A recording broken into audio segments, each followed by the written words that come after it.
Hotel Sun and Snow Inn को करते हैं बाय और निकलते हैं अब यहाँ से जो डिस्टेंस है घर तक का वो है 424 किलोमीटर्स और टाइम जो लगना चाहिए वो लगेगा 10 घंटे 21 मिनट। तो वापस से उत्तराखंड को बाय करने का टाइम आ गया है। मन तो नहीं कर रहा है छोड़ के जाने का, बिल्कुल गर्लफ्रेंड वाली फीलिंग है कि भाई छोड़ के जाने का मन तो नहीं है, लेकिन जाना पड़ेगा, क्या करें, छोड़ के जाएंगे नहीं तो वापस आएंगे कैसे। जहाँ हम आते समय खाए थे, हेलो भैया, और अब जाते समय तो समय है नहीं इतना। वैसे ब्रेकफास्ट हमने बहुत तगड़ा कर रखा है और ये वो व्यू है जो कि मैंने जाते समय आपको दिखाया था। अब इस व्यू को बाय बाय कहने का समय आ गया है और बाय इसलिए सो दैट कि अगली बार आए तो फिर से हाई कर सकें। तो गुड बाय कौसानी, फिर मिलते हैं आपसे जल्दी ही, बहुत जल्दी प्लान करेंगे, वापस से आएंगे यहाँ पे और कुछ दिन स्टे करके जाएंगे, क्योंकि इस बार तो बहुत हड़बड़ी रही। धप्पा देने आए थे, पता करने आए थे कि कैसा है कौन सा जगह, तो पता कर लिया है, अब आएंगे अगली बार।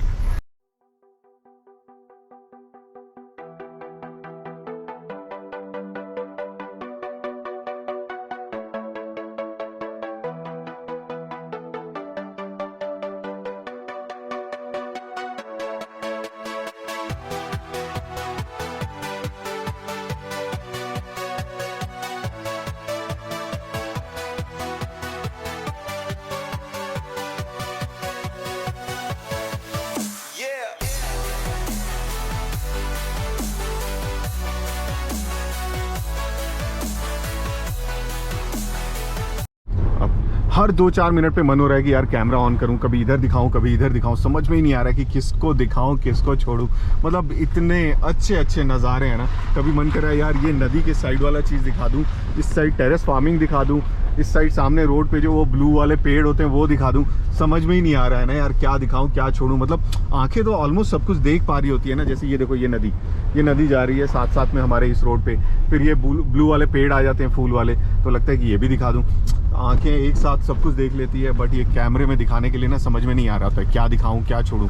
तो आपको यहाँ आना पड़ेगा। It is much much much recommended place, जहाँ अपना बहुत आराम से 1-2 दिन स्टे करो और इन्जॉय करो। 1-2 प्लेसेस हैं, पॉइंट्स हैं, सनसेट जो कि नॉर्मली हर जगह होता है, यहाँ पे भी है, वहाँ पे इन्जॉय करो, आराम से स्टे करो और उसके बाद फिर इस जगह का फील लो।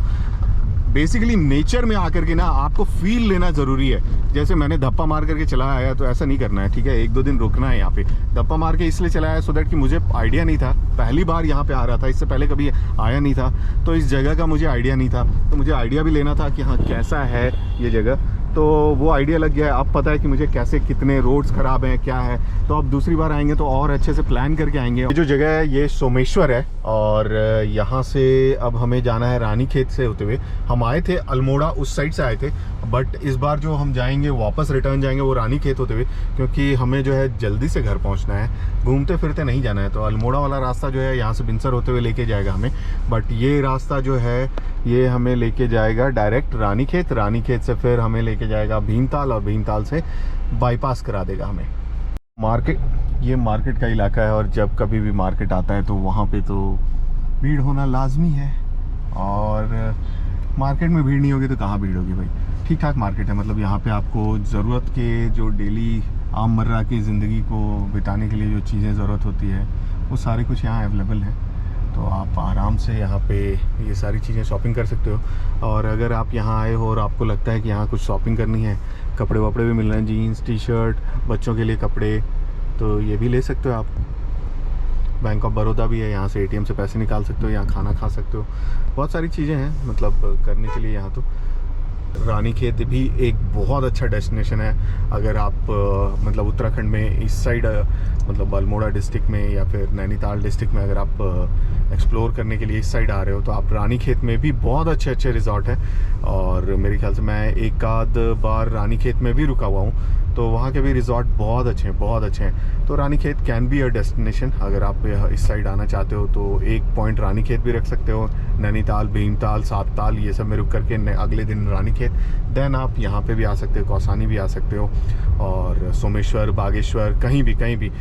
मुझे तो लगता है यार अकेले उत्तराखंड में इतने सारे जगह हैं, इतने सारे जगह हैं कि अगर आप एक्सप्लोर करने बैठो ना तो 1 महीना कम पड़ जाएगा यार। और हर जगह अपने आप में एक अद्भुत नज़ारा दिखाता है यार। क्या ही बताऊं। मतलब अब यहाँ पे आए हैं तो ऐसा लग रहा है जैसे कि ठीक है ज़मीन पे हैं, बहुत ज़्यादा हाइट नहीं है मतलब as compared to other places, but ये जो टेरेस फार्मिंग वाला ग्रीनरी और फिर वो पहाड़ से आपको दिखता है, बगल में नदी जा रही होती है, ये सब नज़ारे कहीं और नहीं मिलेगा आपको। तो थोड़े दूर चले थे और यहाँ पे आकर के फिर से रुक गए हैं, और रुकने का कारण ही यही है कि यार थोड़े थोड़े दूर पे ना नज़ारे बदल रहे हैं और उन नज़ारों को देखते हुए जाने का मन कर रहा है। मुंह में चॉकलेट है तो थोड़ा सा वॉइस जो है अलग सा लगेगा। हवा चल रही है, बहुत मस्त सी हवा चल रही है, ठंडी ठंडी हवा चल रही है। मैं दिखाता हूँ यहाँ पे, तो इस साइड से कहीं पे आए हैं और इधर को हमें कहीं जाना है। ये वो नज़ारे हैं यार, क्या खूबसूरत नज़ारे हैं। टेरेस फार्मिंग मतलब इस जगह का सबसे जो मतलब यूएसपी था वो यही था, ये टेरेस फार्मिंग और ये ग्रीनरी था, और वैली के बीच में बहुत ही खूबसूरत लग रहा है यार, बहुत ही खूबसूरत लग रहा है। और गाड़ी हमारी यहाँ पे पार्क्ड है, तो चलते हैं अब आगे और कुछ दिखाते हैं आपको। तो ये वो नज़ारे हैं जिनके बारे में मैं बात कर रहा था। ये वो टेरेस फार्मिंग वाले इलाके हैं जहाँ की ऊपर से पहाड़ से आप देखते हो और कितना ग्रीनरी दिखता है यार। वो टेरेस फार्मिंग का जो ग्रीन ग्रीन ग्रीन ग्रीन सब कुछ होता है वो दिखता है, सामने पहाड़ दिख रहे होते हैं। तो ये एक ना बहुत अद्भुत सा नज़ारा होता है। पहाड़ों के ऊपर तो आप ऐसा देखते ही हो कि मतलब ग्रीनरी होती है, पहाड़ होते हैं, बीच में नदी जा रही होती है। तो यहाँ जो ग्रीन हरा रंग का जो है ना, डिफरेंट जो है ना, नाना प्रकार के जो है ना हरे रंग के जो है आपको शेड्स दिखेंगे। रोड की कंडीशन देखो यार कितने अच्छे हैं, और ऐसे रोड्स में अगर ड्राइव करने के लिए मिल जाए तो ये जन्नत है यार, जन्नत है। और ग्रीन कलर के जो हरे रंग के हैं, डिफरेंट शेड्स आपको दिखते हैं टेरेस फार्मिंग में। और वो इसलिए दिखते हैं क्योंकि भाई कुछ अभी नए पौधे होते हैं, कुछ पुराने पौधे होते हैं। तो आ जाइए भैया, फुल रिस्पेक्ट है आपके लिए।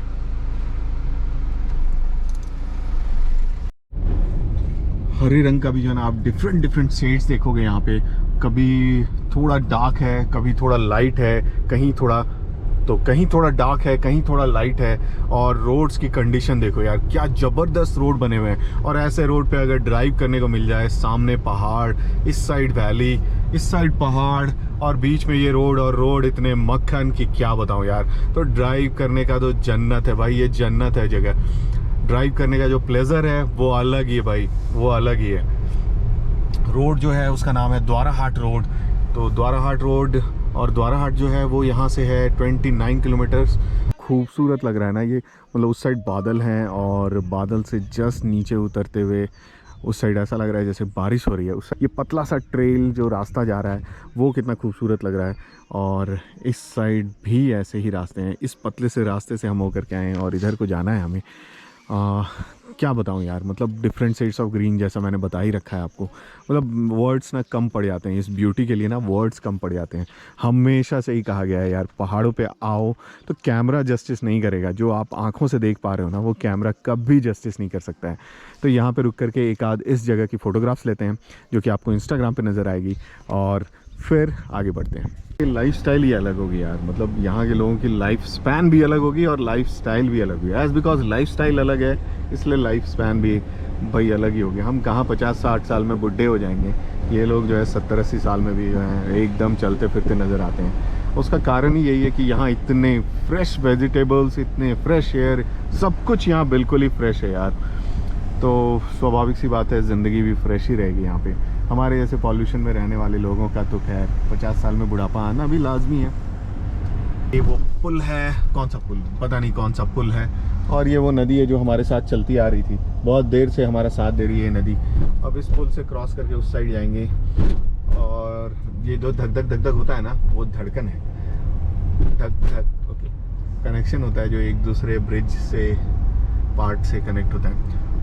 तो यहाँ पे रुक गए, और रुकने का कारण ये है कि यहाँ पे देखा मैंने नेटवर्क फुल आ रहा था, तो अपलोड करना था वीडियो, और जो कि बहुत देर से कोशिश में लगा था, रास्ते में हाथ में लेकर के बैठे थे यार कि ये अपलोड हो जाए, तो नहीं हो रहा था। तो यहाँ पे देखा कि भाई नेटवर्क है, तो बस बैठ गया। अब 97% हो गया, इसे 100% करके अपलोड करके लगा दिया जाएगा, सो दैट कि शाम में आप लोगों के लिए जो है ये वीडियो बन के तैयार हो जाए, एकदम ताज़ा।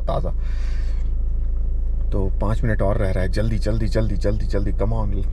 अब जल्दी से हो जाए, उसके बाद फिर इसे बंद करके मैं रख दूँ, उसके बाद जूम करते हुए चलाते हुए जाएंगे। जूम का मतलब कभी भी ये मत समझना कि भाई बहुत ओवर स्पीडिंग करना है, आराम से चलना है, वैली को एंजॉय करते हुए। थोड़ी सी कन्फ्यूजन हो रही थी कि सीधे जाना है, राइट टर्न लेना है, बट GPS आंटी इन्होंने बताया कि नहीं, राइट लेना है भाई, सॉरी लेफ्ट लेना है, मैं राइट बता रहा था, लेफ्ट लेना है। और सीमा यहाँ द्वारा हाट का सीमा समाप्त होता है। और अब वापस से चलते हैं, इस ऑल्टो वाले भैया को थोड़ा सा रिक्वेस्ट करते हैं कि हमें जाने दीजिए और आगे बढ़ जाते हैं फिर। अब यहाँ से जो है हल्द्वानी इज़ 103 किलोमीटर्स, रानी खेत is 16 kilometre and Ramnagar is 113 kilometres. तो हमें रानी खेत से होते हुए हमें रामनगर, और रामनगर से होते हुए हमें हापुड़ वाले रास्ते पे जाना है। हाईवे पकड़ लेंगे और फिर सीधे निकलते जाएंगे आराम से। तो यहाँ से रानी खेत 4 किलोमीटर है, अल्मोड़ा इज़ 40 किलोमीटर्स, और यहाँ से अब हम सीधे इसी रोड पे कंटिन्यू करेंगे। ऊपर से एक रोड आ रही थी, अब वो कहाँ से आ रही है पता नहीं, कहीं से तो आ ही रही होगी। रानी खेत के कंटोनमेंट एरिया में आ चुके हैं यहाँ पे, इसलिए बहुत ज़्यादा कुछ रिकॉर्ड नहीं कर रहे हैं। और यहाँ से कोई एक बाईपास रास्ता है ये, जिससे हम निकलते जा रहे हैं। ऑलमोस्ट थोड़े दूर के बाद जो है 750 मीटर के बाद जो है हम मेन रोड पे टच कर जाएंगे। तो काठगोदाम यहाँ से 67 kilometre, Bhimtal 42, Nainital 45 and Haldwani 72 kilometres. तो हमें भीमताल नैनीताल होते हुए हल्द्वानी तो नहीं जाना है, और भीमताल होते हुए दैन नैनीताल वाले रास्ते से होते हुए हम रामपुर तरफ निकल जाएंगे।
तो लोकल फूड कुछ खाने की इच्छा हो रही थी, तो भैया ने बोला है कि कड़ी चावल खा लो। यहाँ की एक कड़ी चावल होती है, कुमाऊनी कड़ी, तो वो ऑर्डर किया है हमने, और अभी देखते हैं अब बन के क्या आता है, तो फिर कैसा बनता है।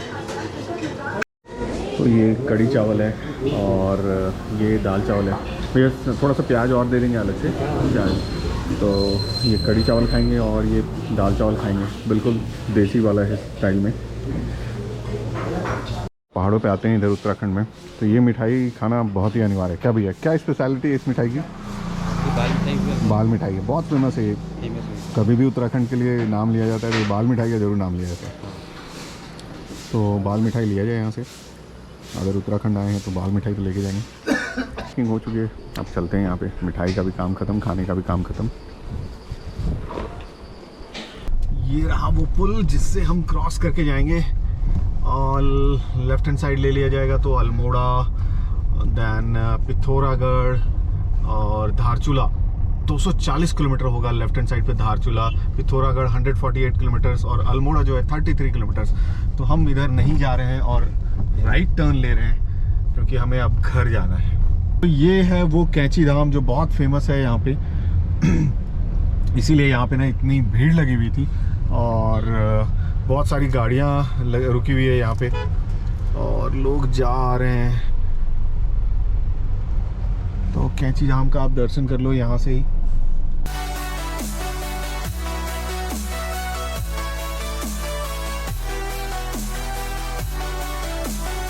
अब यहाँ से दो रास्ते हैं, एक तो ऊपर चला जाएगा जो कि नैनीताल की तरफ चला जाएगा, और नीचे की तरफ एक और रास्ता जाएगा जो कि दिल्ली, हल्द्वानी, और इसी रास्ते पे अगर आप सीधे जाओगे तो आपको देहरादून वगैरह भी मिल जाएगा। ये अगर आप ऊपर रास्ते की तरफ चले गए तो आप नैनीताल सिटी की तरफ चले जाओगे। तो हमें जो है नैनीताल तो जाना नहीं है, तो हम नीचे की तरफ बढ़ चुके हैं। है ना कि जैसे ही हम नैनीताल से थोड़ा सा और पास में आते हैं ना, तो रोड पे ट्रैफिक ज़बरदस्त तरीके से मिल रहा है यार, ज़बरदस्त तरीके से। और ट्रैफिक जो इनकमिंग वाला जो ट्रैफिक है ना, वो बाउट्स में ऐसे आ रहा है कि क्या ही बताऊं। मतलब एक ही बार में 15-20 कार एक साथ आ रही होती है। यहाँ पे जो है पहाड़ों पे ना मार्जिन ऑफ एरर बहुत कम होता है, बहुत कम होता है। ज़मीन पे तो क्या है कि चलो हाईवे पे आपने देखा इधर नहीं है उधर का आपने टर्न कर दिया और निकाल लिया आपने, बट यहाँ तो आप ना लेफ़्ट टर्न कर सकते हैं ना राइट टर्न कर सकते हैं। लेफ़्ट में काटा तो नीचे खाई, राइट में काटा तो भाई पहाड़ पे धड़ाम।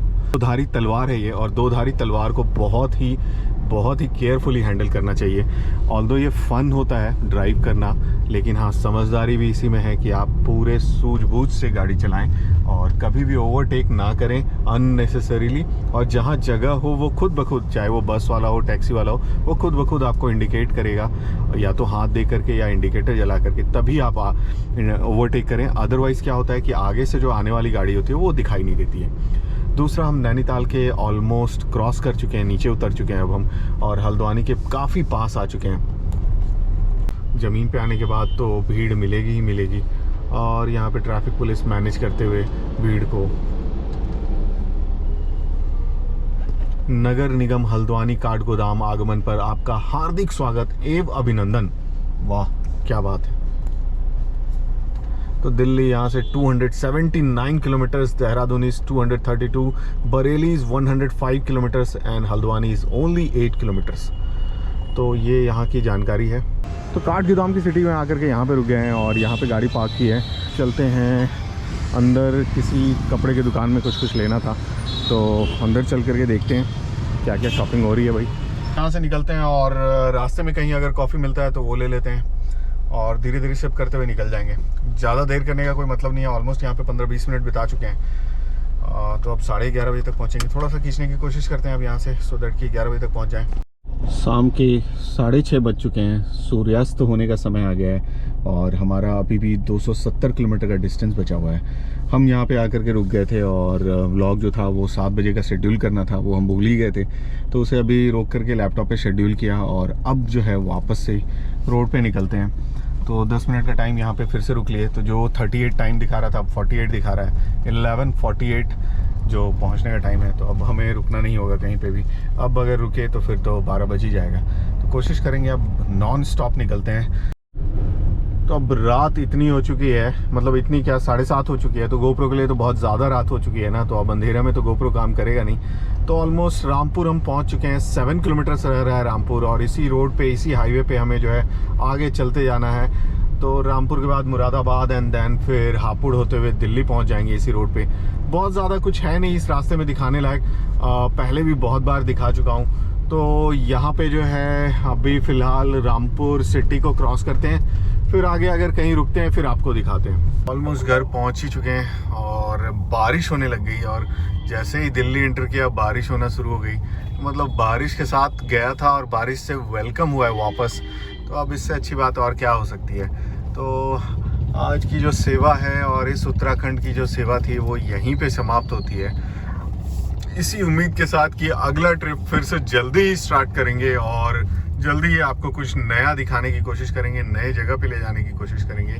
फिलहाल के लिए इजाज़त दीजिए, और इस व्लॉग को यहीं पे करते हैं एंड।